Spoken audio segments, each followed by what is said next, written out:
Hello, students. So in today's session, we would be discussing about the second type of competitive strategy, that is that of market challenger. Now, as we have understood so far that leader is number one in position and challenger is at number two position. The strategies which a challenger can adopt are first, the challenger has to clearly define its strategic goals and also define who all are going to be its opponents. If you remember in the class, we had discussed one tool that is comparative tables. In comparative tables, we learned how and in what ways by using various parameters we can define who is going to be our major competitor. So who's going to be our number one competitor, which competitor we are going to attack first, that is decided by the comparative tables. So with the help of that comparative table tool, the market challenger first of all defines who are going to be its opponents, whom they are going to hit. And obviously, depending upon the type of opponent, they have to choose the right strategic goal. That means we have to attack, we have not to attack, or we have to merge with some other firm. So various options available to them are there. Once their strategic goal and the opponent is decided, next step is to choose a general attack strategy. A very fierce or a very strong kind of attack we are going to take, or we are going to take a subtle attack, step by step attack strategy we are going to take. So this is choosing the general attack strategy. Then the third step would be to choose a specific attack strategy. If you remember in the previous session, we have discussed about the various types of attack the attacker can do on the leader. So, for example, the attacker can take a fierce attack general strategy, and then in that it may attack directly the position, the number one position of the competitor. Or they may try to attack the weakness. They do a SWOT analysis of their competitor, the leader, and then choose its weakness and attack its weakness. So this would be attacking the flank or the weakness of the competitor will be a kind of specific attack strategy. Let's move on to the next slide. Now these are the attack strategies which we have from the challenger. In previous session, we had discussed about the ways in which the leader can defend its position. Now we will study how a challenger can attack the leader. So here attacker is the picture which shows attacker. Attacker is the challenger and defender is the leader, the company in the leadership position. As discussed, as you can see, they are very similar to the strategies we have discussed in case of leader. First is frontal attack.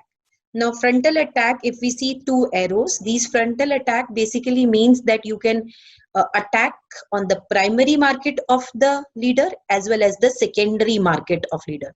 So in this case, specific strategy would be the frontal attack strategy, and general strategy would be attacking the primary market as well as the secondary market.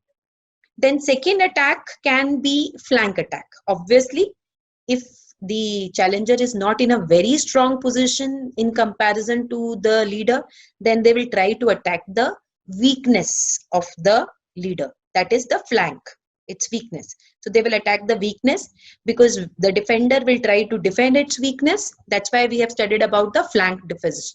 In defense strategies, we have studied about the flank defense. Why? Because the attacker will attack your weakness.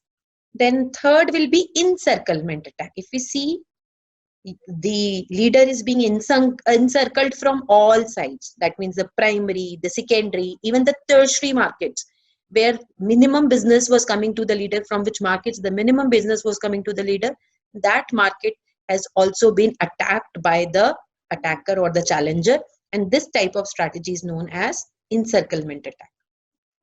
Then next we have bypass attack. Now this is very interesting strategy. In this strategy, the challenger is not attacking either of the market of the leader. That means leader assumes that the challenger is not attacking me at all, and it becomes very sleepy, laid back kind of a behavior it takes.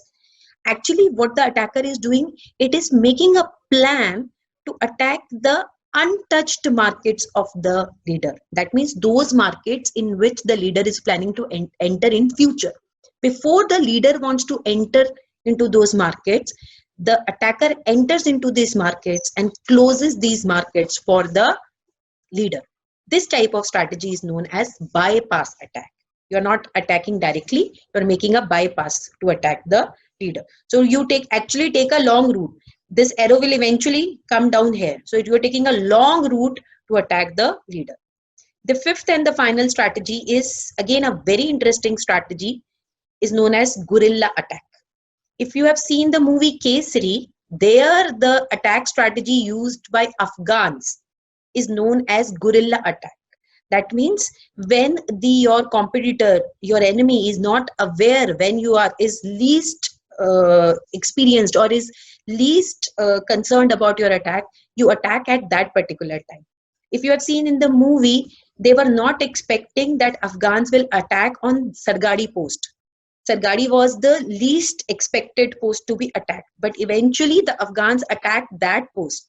This type of strategy, where or when a challenger attacks a post which is least expected, or attacks a market which is least expected, attacks us at a time which is least expected, that type of strategy is known as guerrilla attack.